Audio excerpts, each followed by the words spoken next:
And we are live. Good morning. Welcome to the Autohub Show. My voice is a little crackly because I've got this cough I can't seem to get rid of, but I'm doing my best. So I'm going to be launching 2 interviews later this week. One's with Jeff Williams from Zip Deal. It's going to be a quick excerpt from that. And the other one's Mr. Bellow. He has a product that's interesting with VIN numbers, which you'll see on the one-on-one show. So here we go.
So that's a segment of the video. You can definitely watch it. It'll be up later. Let's try to kill this thing now. Okay, so we're gonna kill that. 1 sec. And then we have a brand new trailer reel. So this is the first time playing it. So hopefully it goes well. We'll see. And welcome to season 6 of the Autohub Show. If you're going to be at NADA, I will have t-shirts and hats at scale that will be at the really affordable price of 100% free. It's all on me in the show. And of course, the sponsors probably help fund some of that. But if you are going to be at the Autohub Show, let me know. If you're not, definitely let me know. I'm happy to mail you out whatever I have left. All right, here we go. Okay, here we go.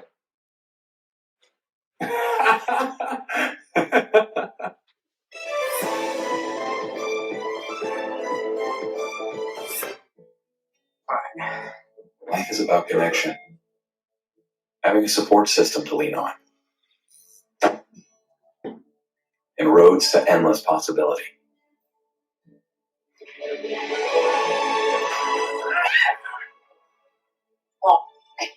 At every turn, guiding the way, We are building the connections that move you.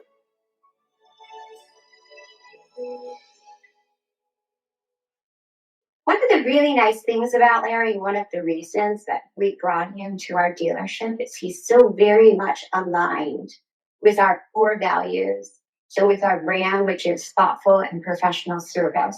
And because that alignment really worked out well, because he was so committed to the success of others, we really knew that he was the right person to spend time with our sales team, with our managers and each sales consultant.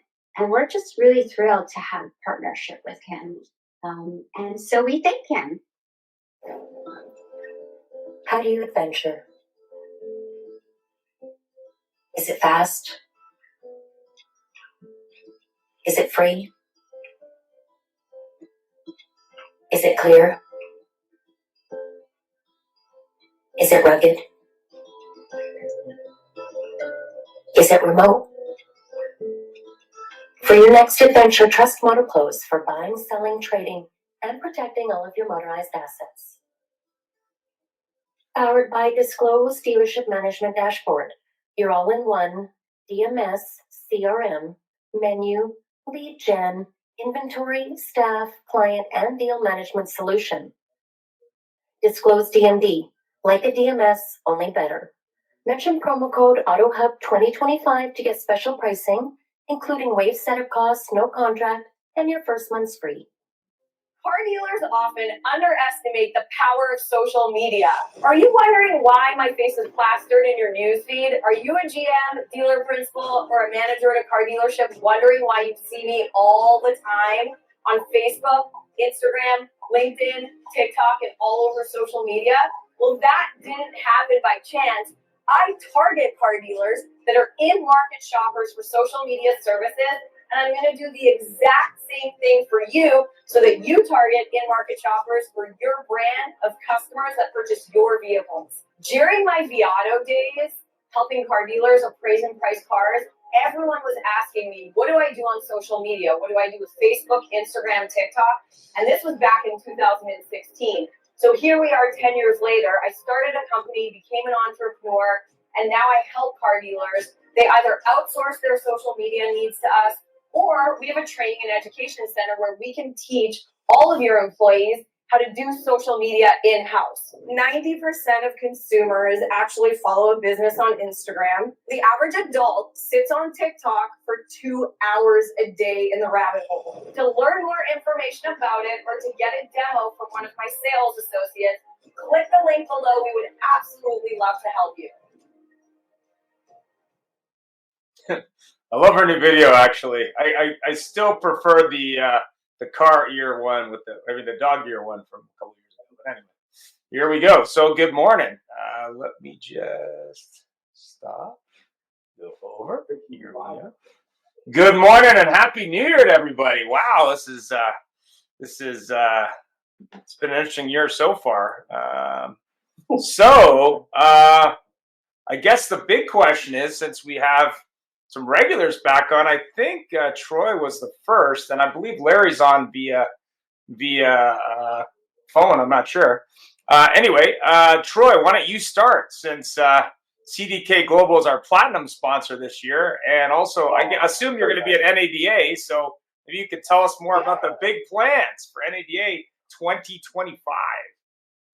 Well, thanks, Ian. And like you said, I'm Troy from CDK. I work up here in Western Canada, and hugely looking forward to NADA. It's always a fun. It's like our vendor Super Bowl. We joke about where we go take up 2 city blocks and then stand up and scream for 72 hours straight, which is great.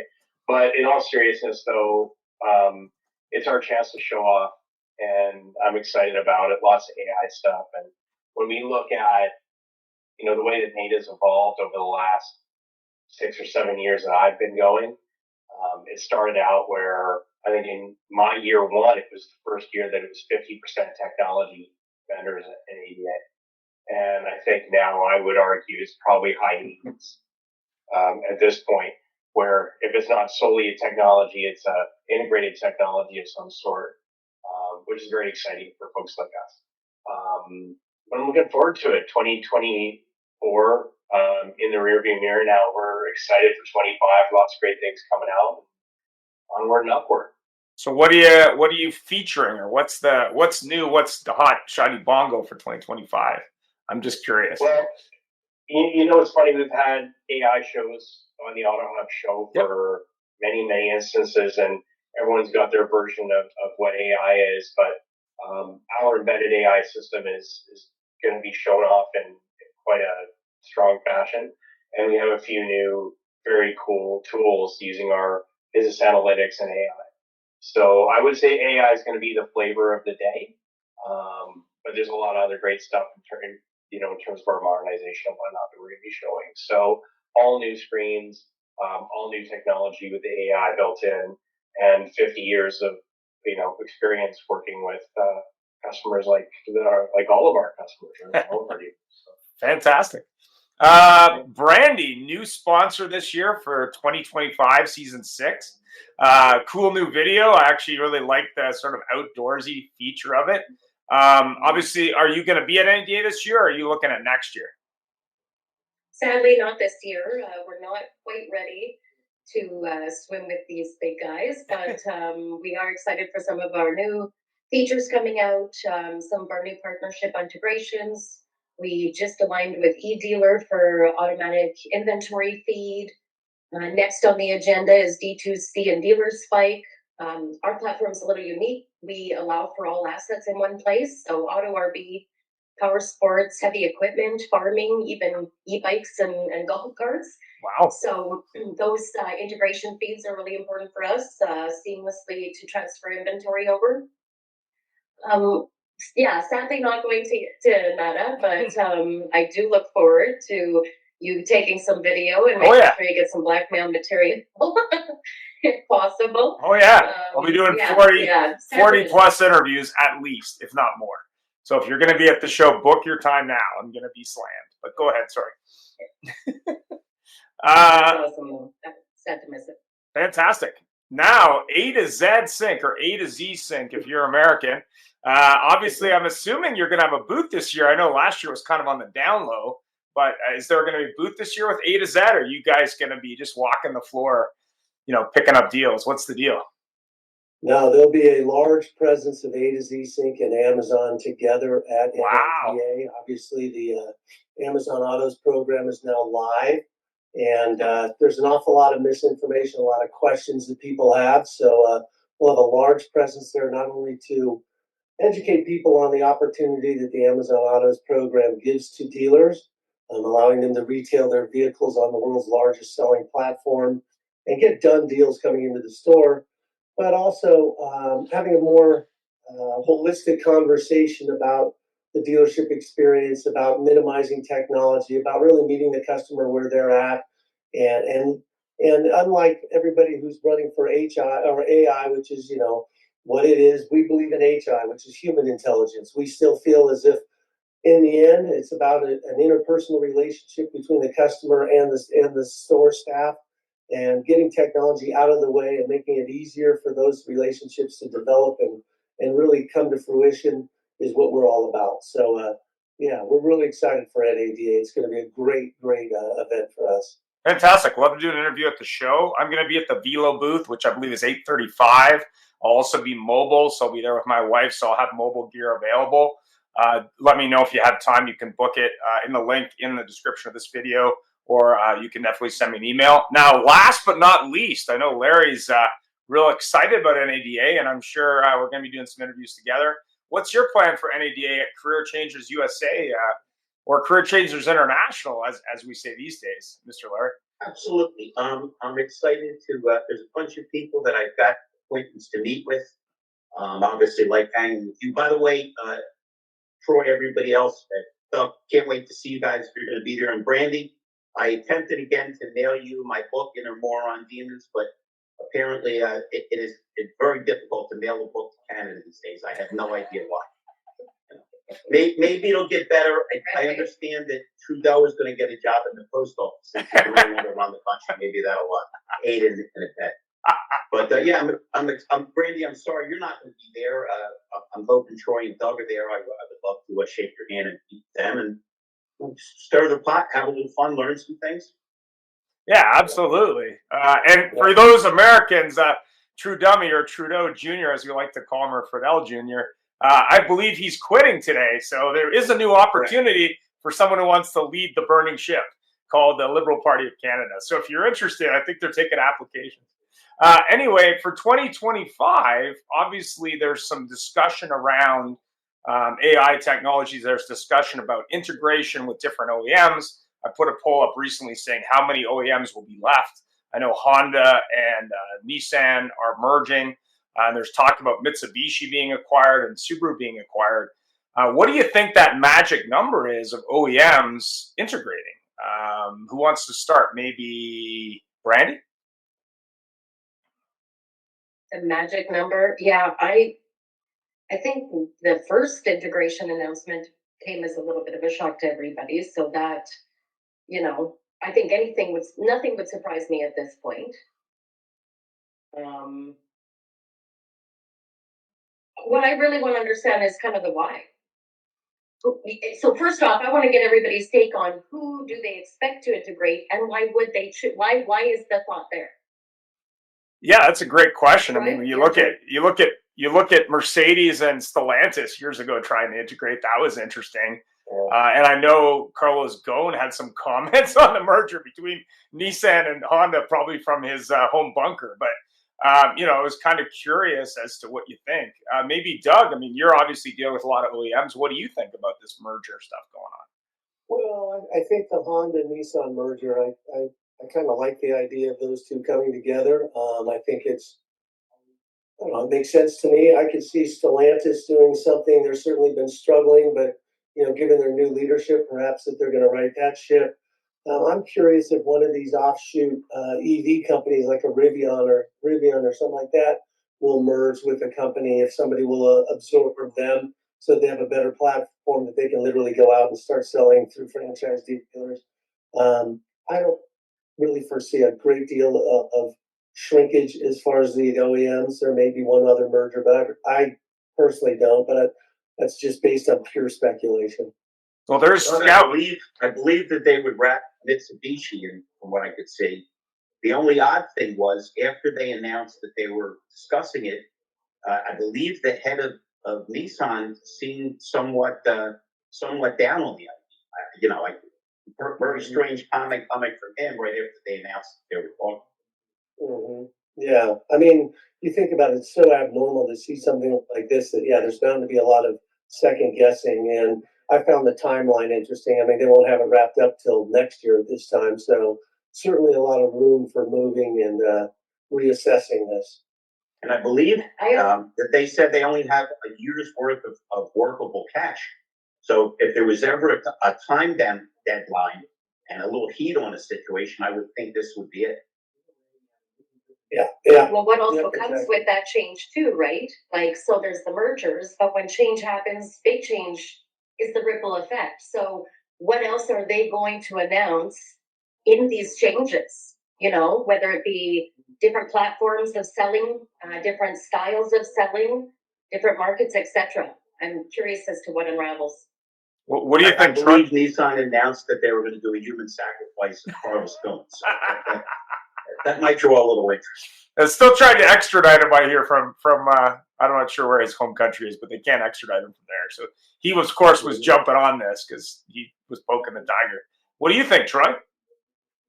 Well, I mean, as far as the number of OEMs, I just came from Mexico a couple weeks ago, and I know you did some of your MBA stuff in China. Yeah. But in Mexico, there's all of the same OEMs we have here in North America at Renault, Peugeot, Cupra, which is a VW brand.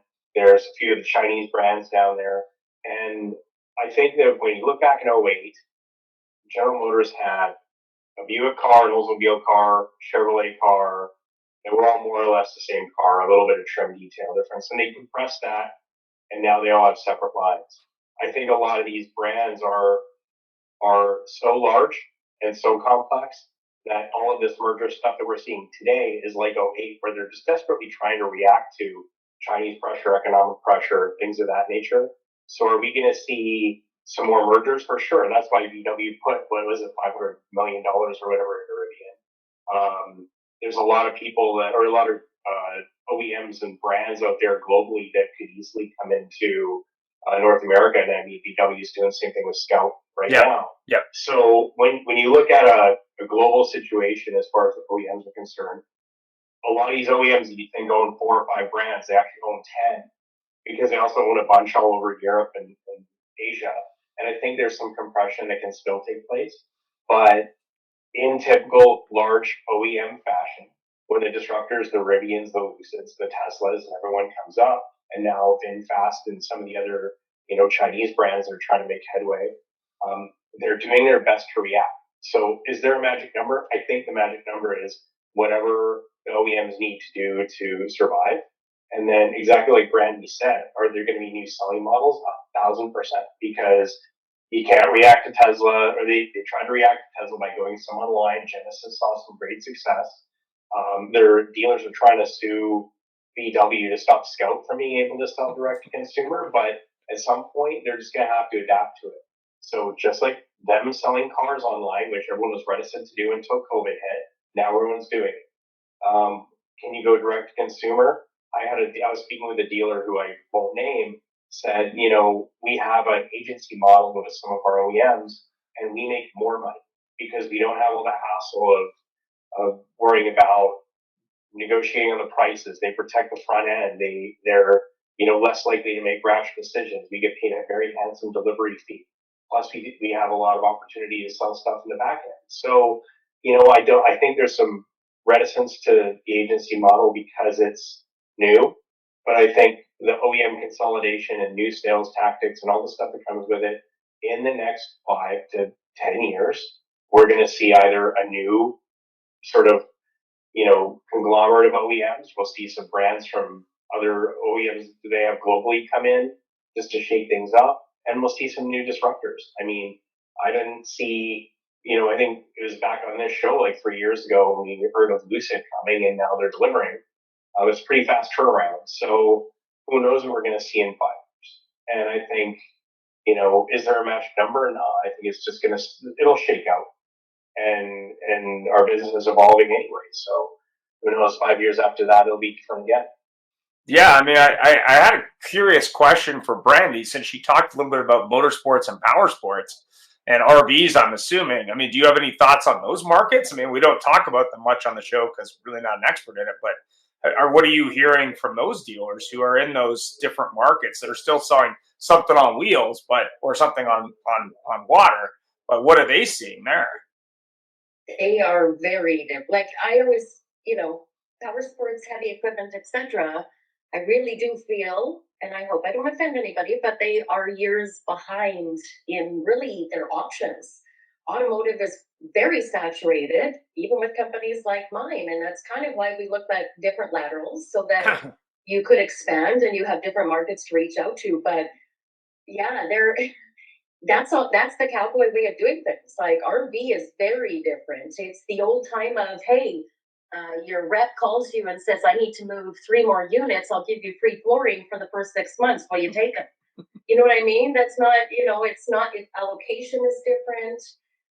Expectations are different. The whole buying style is different. So I feel like they're all of the other industries sit back and look at what auto is doing, and then slowly trickle happens behind. Not near the tools that they should have, for sure. Interesting.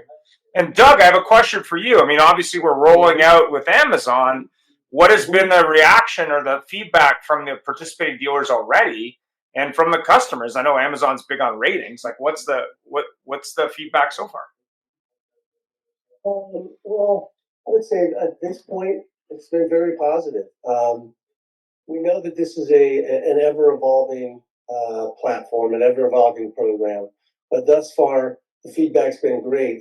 Kind of to what Troy said, I mean, there's no negotiating. Dealers are getting done deals coming into their store. Customers are coming in and leaving in 15 minutes with their car. It even has a positive effect on the compensation model for dealerships when I don't have to sell the car, so I can change how I'm compensating my employees for this. I think there's certainly going to be always room for improvement. There's room for, just making tweaks to the program. And that's the best thing about this. That this is a true partnership between, in this case, Hyundai, Amazon, and the dealer. We're soliciting feedback from all parts and continue to kind of iterate our ways towards the ultimate platform. That'll probably we're ways away before everything's done, but thus far very positive. Let's face it. If I as a customer can go to a site that I'm used to and perform an entire purchase, and all I have to do is go into the dealership and pick up my car, for a lot of customers that's very, very enticing. It's very interesting, and what's interesting is, again, the price becomes less of a factor. I pay for the convenience. Is that just Hyundai, or is there Genesis as well? Just Hyundai right Okay. now. Yeah, go ahead. Hey, Doug, it's still evident the number one complaint at dealerships is how long it takes. So this would really seem to be something that would benefit everybody, because you're right. What are we supposed to be? Problem solvers. Find an issue that needs to be resolved that we can help with. And man, I've been a salesman. I've been a dealership owner. It's always the same thing. Salespeople stamping their feet, waiting for somebody to get in the finance office, and how quickly the fizzle goes out of the soda. How people just start to lose excitement and momentum. Yeah, it's definitely a wide open field and such a need.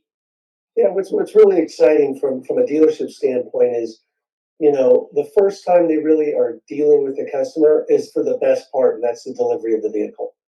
They don't have to deal with them for the paperwork. They don't have to deal with them through negotiations or any of that. So all that stuff that is viewed by many people as being unpleasant, that's just handled through A to Z and Amazon. And when you come into the store, this is the best part of it. Let's deliver the car.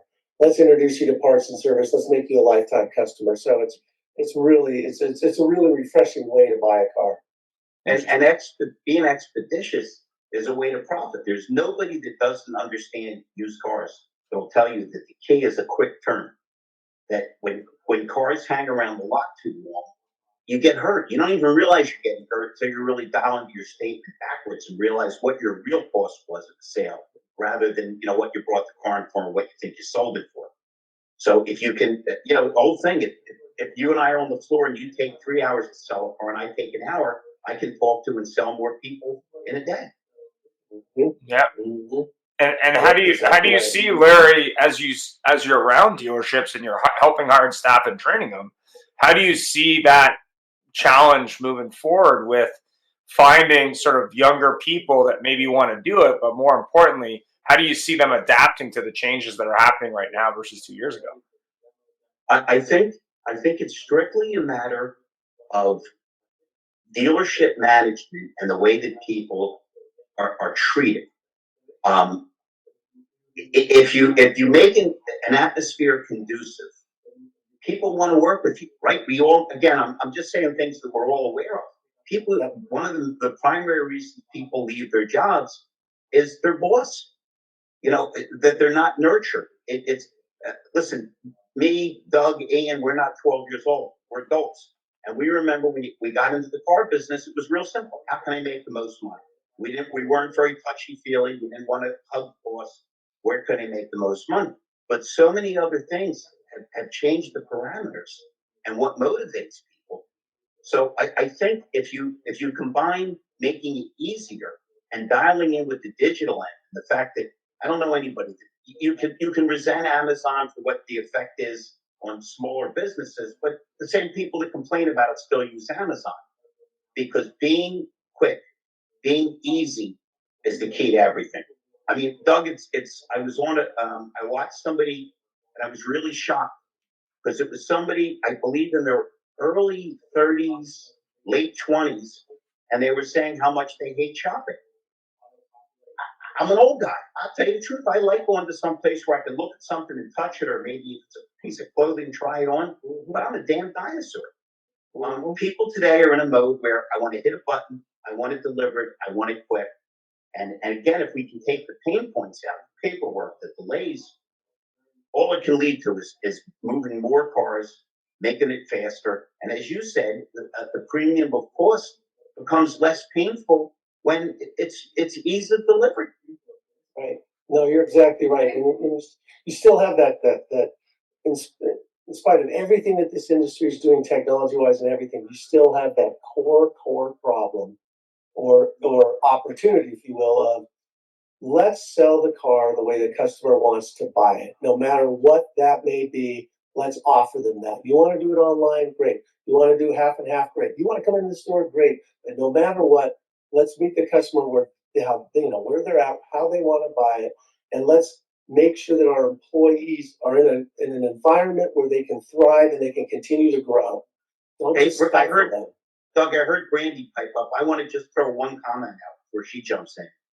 I think the problem, dialing back to what Ian asked me, is dealerships to me equate to very big ships. If you and me are on a rowboat and you say, hey, Larry, let's go towards that shore, we row in a different direction.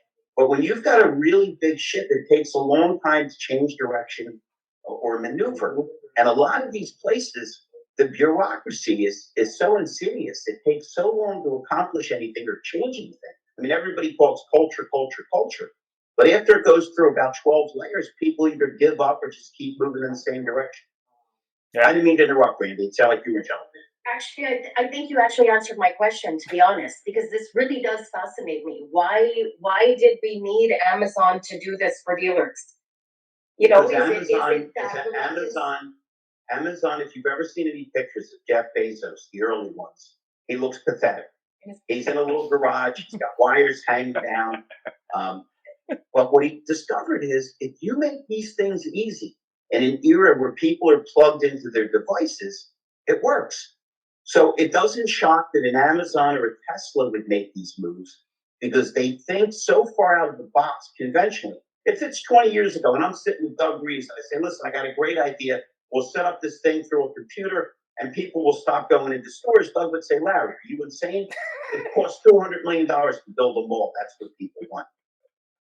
100% agree. We have Mr. Hayden on. Maybe, Tim, you have a thought on customer experience and change in 2025 as we talk about Amazon getting into the car business? Yeah, I mean, there's, as you guys know, there are no solutions in life. There are trade-offs. There are winners and losers with every decision you make. And that is especially true when it comes to technology and media. So with that, I do agree with what I was able to join and hear Doug narrating. I had the opportunity to hear some of his colleagues and Amazon employees or AWS employees also talking about a digital dealer this last year. And the truth be told, my firm, Brain Trust, we are a partner with AWS.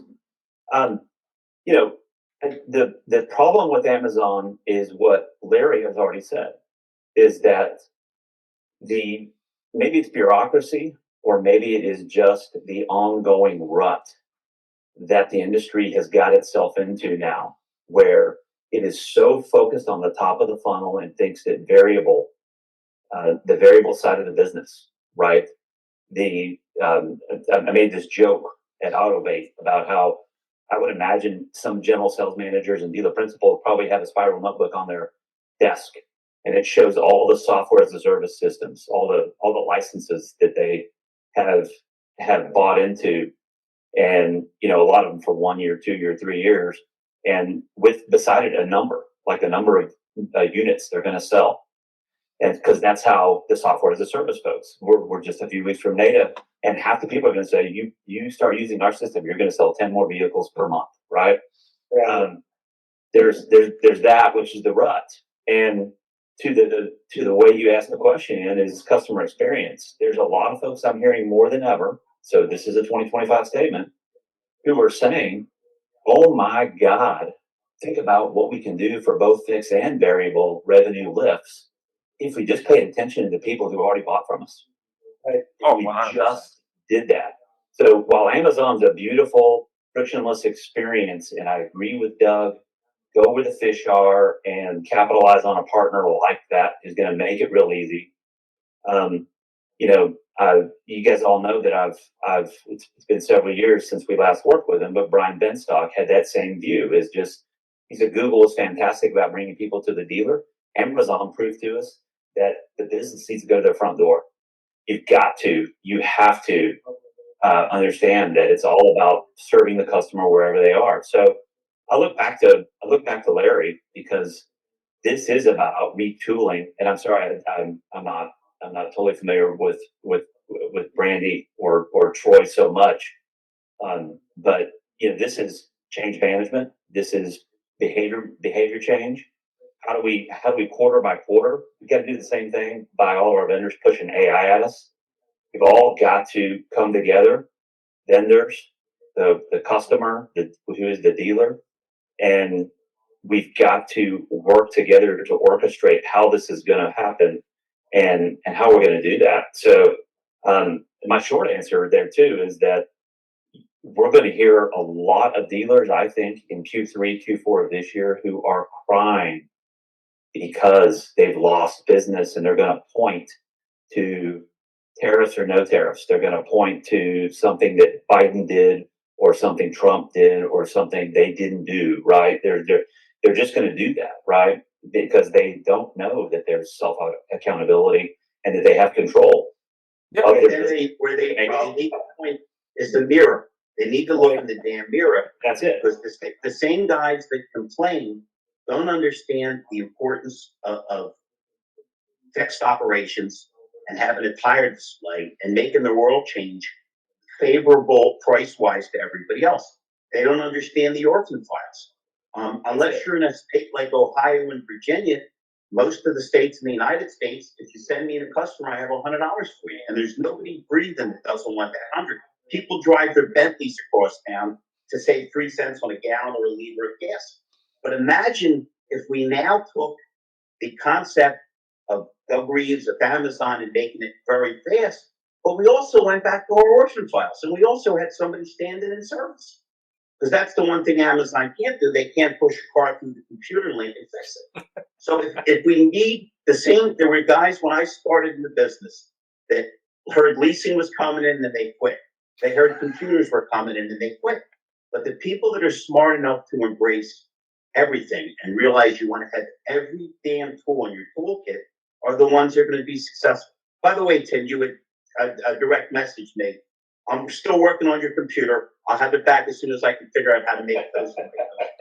I was waiting for that. I know, Larry, you don't wait for the show to stop to kind of let me know what's going on. So Brandy's not familiar. Brandy, while I might be the world's greatest and least humble trainer and recruiter, my technical aspects stop with the fact that I don't even wear shoes with laces. I just go with loafers, because even that's too technically above my pay grade.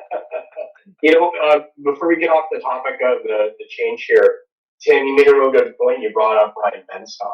I think what Larry said reinforces what I'm about to say, which is the difference between the Amazon and then the old school inflexible dealer, like you said, the ones that have to learn to adapt and look in the mirror, Larry, is Brian made himself successful and his team successful and became the number one Honda dealer in the world because they didn't react to what was going on.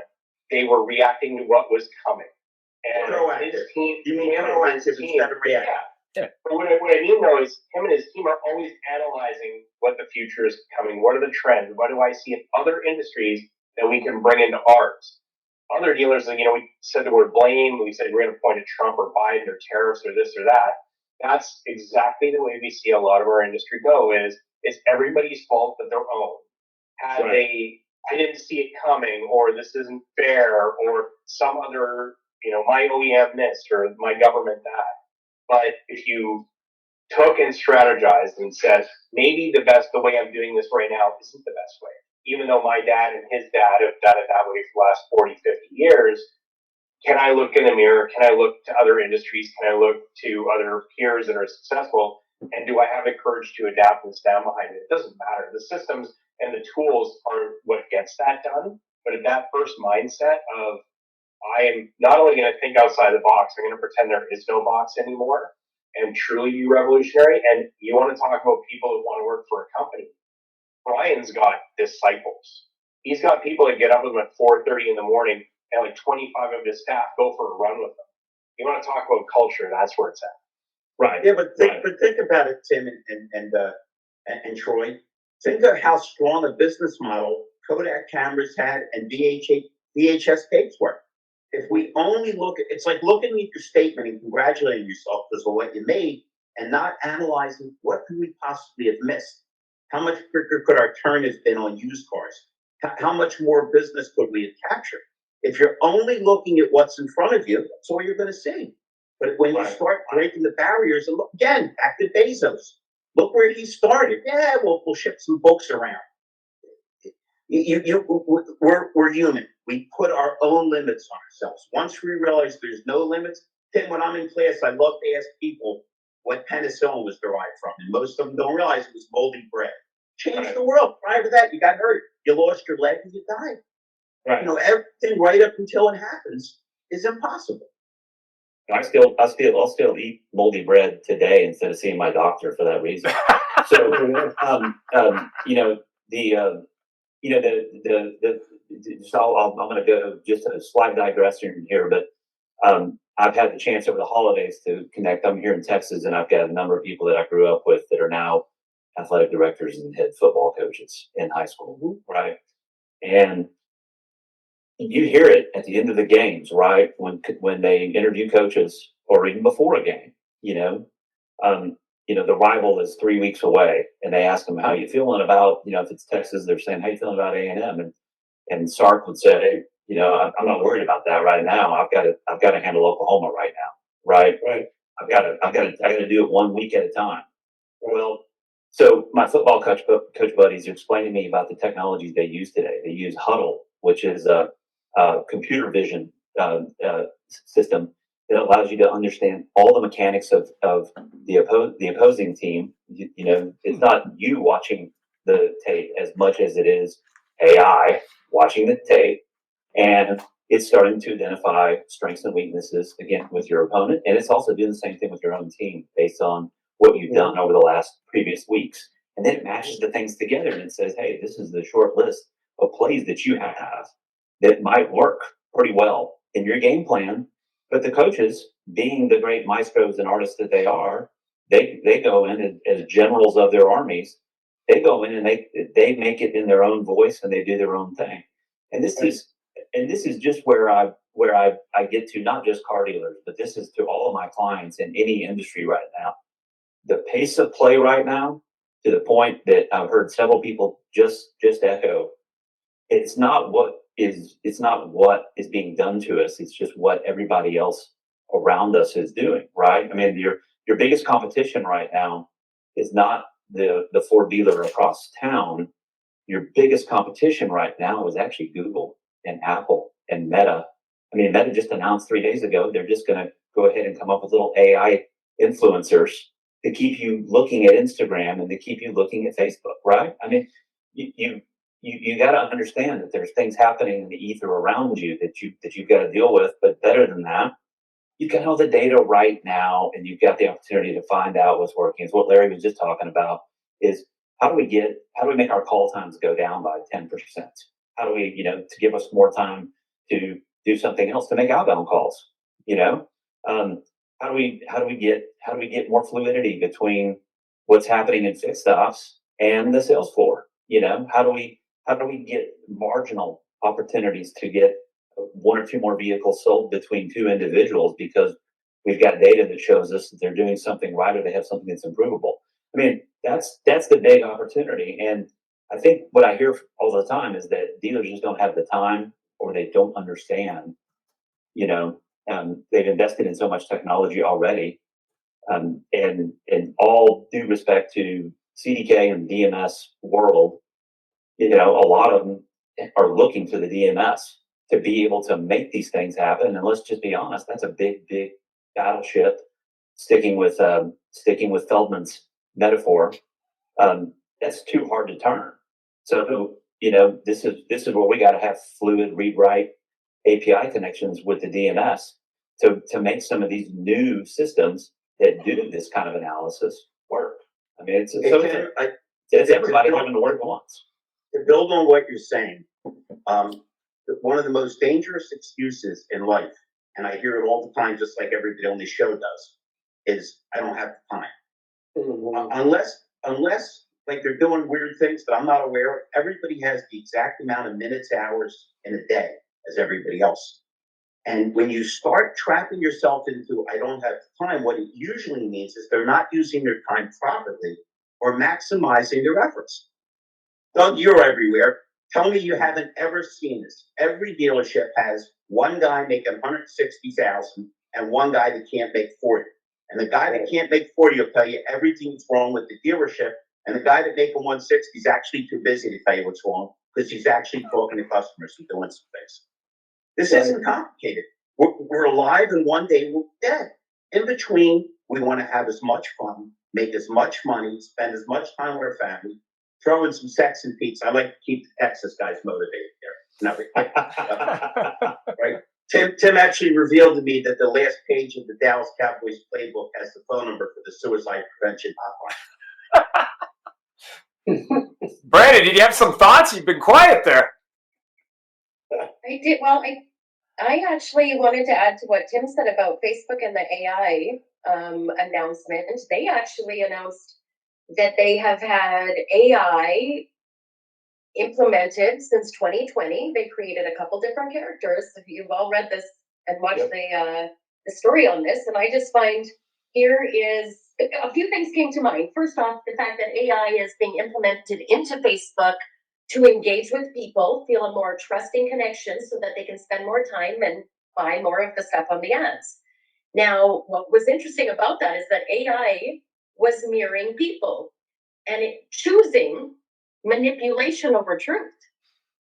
And that's what actually struck me the most. We're all dependent on this AI and it's going to be better and the consumer's going to love it more until it starts to counteract against us. And now these exact two artificial intelligence beings, whatever you want to call them, that they created, they've actually decided to remove them. Brian and Liv, I think, were their names. And to me, that really struck me because now, you know, our hot topic on the last couple of shows I've been have all been AI. And how is that going to counteract against us? You know, it used to be, well, you know, the salesperson told me this. Now it's going to be the artificial intelligence told me this to get the deal. You know what I mean? Who's closing? And with the right agenda or the wrong agenda, how's that going to react for us? That's interesting. Yeah, when you look at AI, I mean, I've been playing around with a lot of tools, mostly on the creative side, but also on the discussion side. I mean, you can now basically create fake people that basically will say whatever you want. And I've been playing around with some female characters on one of the sites. I think it's called Hey Something. But it's interesting. I did a bunch during the Christmas season. It's a fake Santa Claus that says whatever you want, which was kind of crazy, to be honest. But, you know, I mean, it's very interesting. Yeah, I mean, I don't know there. Well, what's the elephant in the room, though? And I think everybody will know what I'm talking about here is the number of vendors that are talking about doing making voice total AI, right? And the BDC community, the BDC community hasn't fought back near hard enough on that, I don't think. But the dealers, I think, are making a huge mistake by yielding human empathy to something that is at best right now is trained on some FAQ and maybe trained on some other data in the dealer, and only those dealers that have been leaning the most forward, right? That have actually taken the step and made the investment to do that.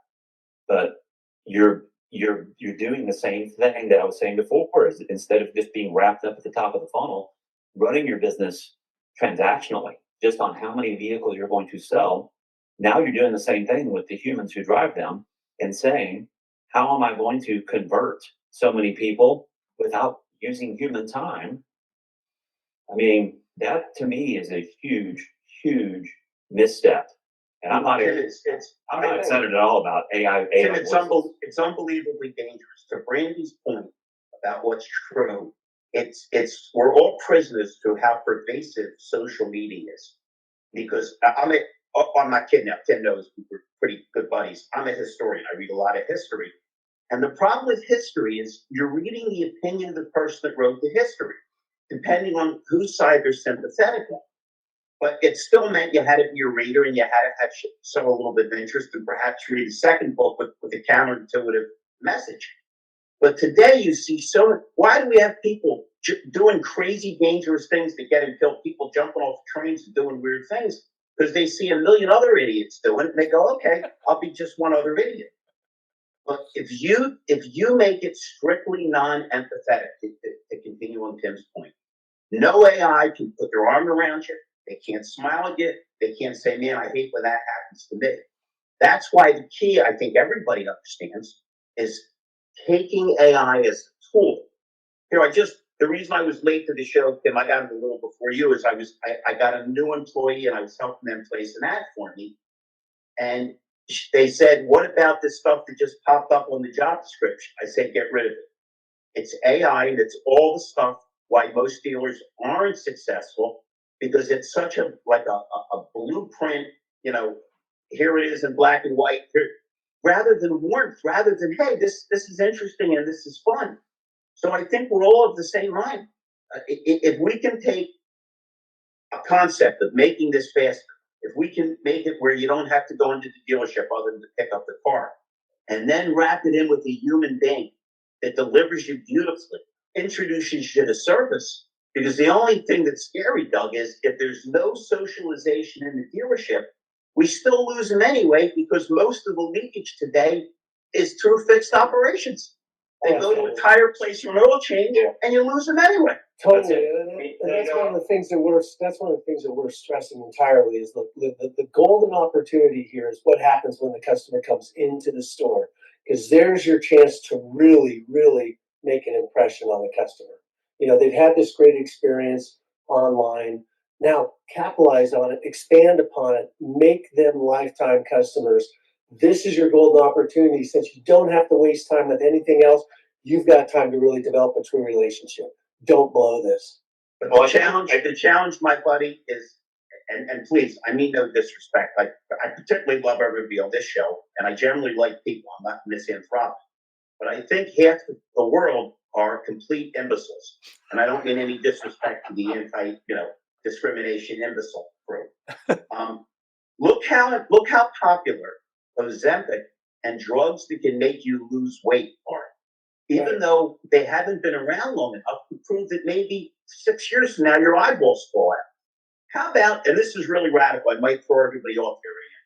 How about if every time you wanted to have something with sugar, you drank a glass of water, and every time you put yourself sitting in front of the TV, you jumped rope or did some jumping jacks?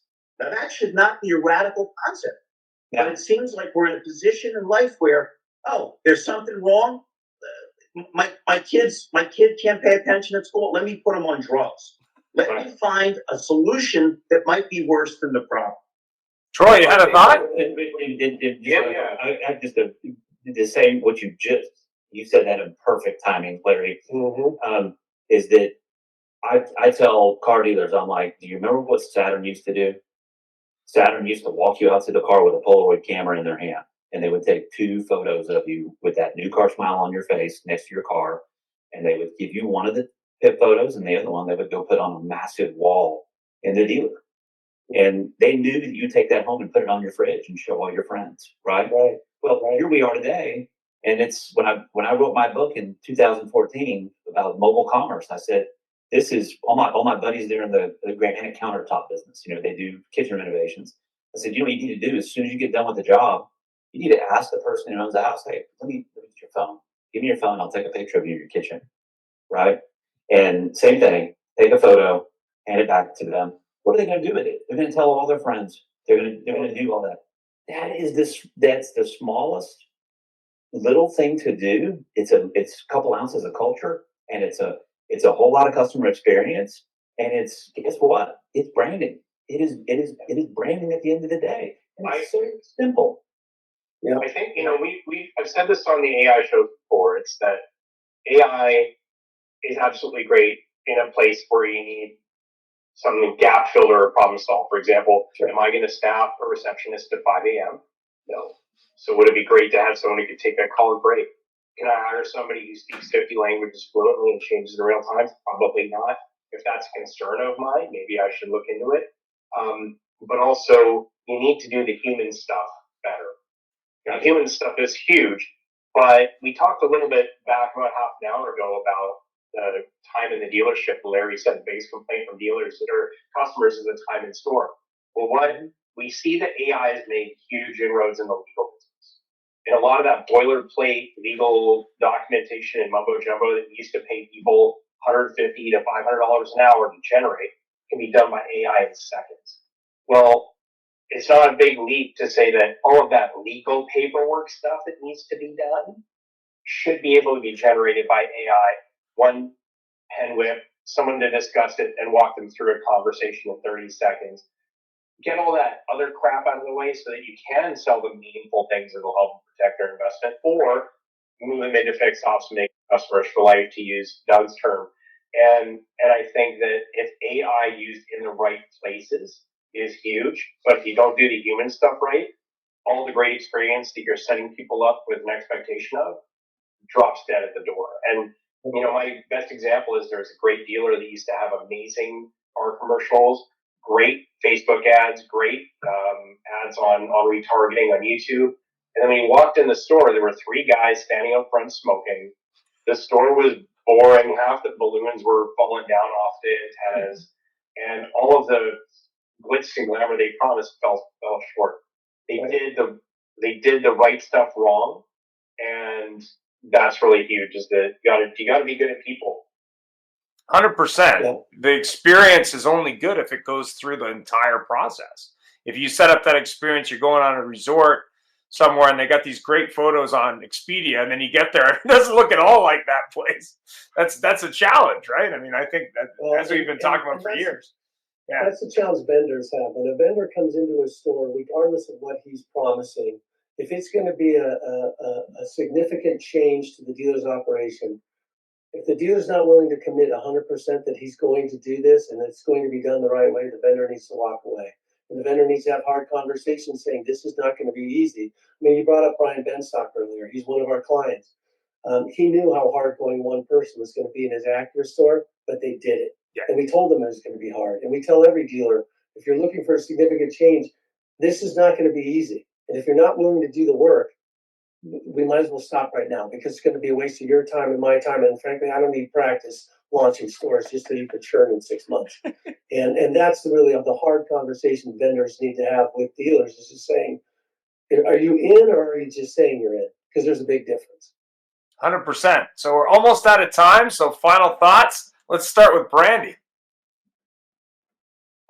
Well, just back to the Amazon, where I think we're actually really lucky is that companies like Amazon have done all the dirty work, have done all the hard work, not all of it, but majority of it, in that transition to retrain our brain to think that this is the way to go. And so if at the very least, if we couldn't figure it out ourselves, if we can rely on companies like this that have already trained our consumers to think a different way, yeah, we're already going in the right direction. Mm-hmm. And then also just to pay attention, you know, the Brian Benstocks of the world are the innovators. They're the early adapters. They are the ones that are going to spread the news and get the rest of the flame to the rest of the crowd. So cheers to them as well. Mm-hmm. Troy? Thanks, Brandy. Well, you know, I always love these conversations. They're open because you never know where it's going to go. But I am very excited for 2025. I'm very excited for NADA. And I think that, you know, there's changes in leadership in both countries in North America.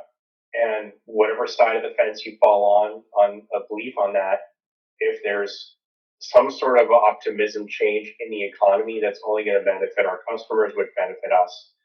And I think 2025 is going to be very exciting and very new. And when we do the year-end show in 2025, maybe play this one back and see if we're still talking about the same stuff, Ian. Absolutely. Doug? You know, the one thing I want to stress to everybody is companies like Amazon, in this case, in our case, are not a threat to our industry. They're truly looking to be an asset and a partner to dealers. They're not looking to replace dealers. They're not looking to upend, you know, the dealership model. They're just looking to make it better for dealers. And I think it's important that dealers understand that there are big companies like Amazon out there that are saying, we're here to help. We're not a threat. And if dealers would accept that fact, then maybe they'd be open to what companies like Amazon and A to Z offer them. Fantastic. Larry, I know you have no thoughts at all. Go ahead. No, none. I'm really excited for 2025 also. I agree with Doug that the enemy is not Amazon or anybody outside. The enemy is the person we see in the mirror. If we limit what we're capable of, if we don't look forward, if we're not constantly moving forward, we're in trouble. And Brandy, I'm sorry you're not going to NADA. I look forward to talking to you and seeing you. And obviously everybody else can't wait to shake your hand and talk to you in New Orleans. Yeah. And last but not least, Mr. Hayden. Yeah, I mean, there's if you just listen to what we're saying, there's a whole lot of stoicism that I'm hearing people talk about, which is instead of getting wrapped up in that which you cannot control, right? Which you cannot steer. Right. Look at what you can, and that is first and foremost is going to be your own operations. It's going to be and how do you do that? Through better communication and by knowing your customer, knowing your business, knowing your inventory, all of these things, right? And you think you get out of it, but you don't have it as deep, and you're not leveraging it the way that you really could as a symphony together. And lastly, your vendors. You've got to understand that they have to play nice with you now. There's a lot of talk about how AI is just going to obliterate software as a service. A new term I heard, was service as a software is what we're starting to see with AI. Right now, the non-software companies are the ones that have all of the power to dictate what they do with their investments in technology, with their subscriptions, and how they weave it into their operations. So, just that's what I want everybody to keep in mind as they are shopping or demoing anything at NADA or otherwise. So, thanks for that. Happy New Year. Have a great week, and we'll see you all in New Orleans. And Brandy, you can watch the interviews. Have a great day. I will. Bye-bye.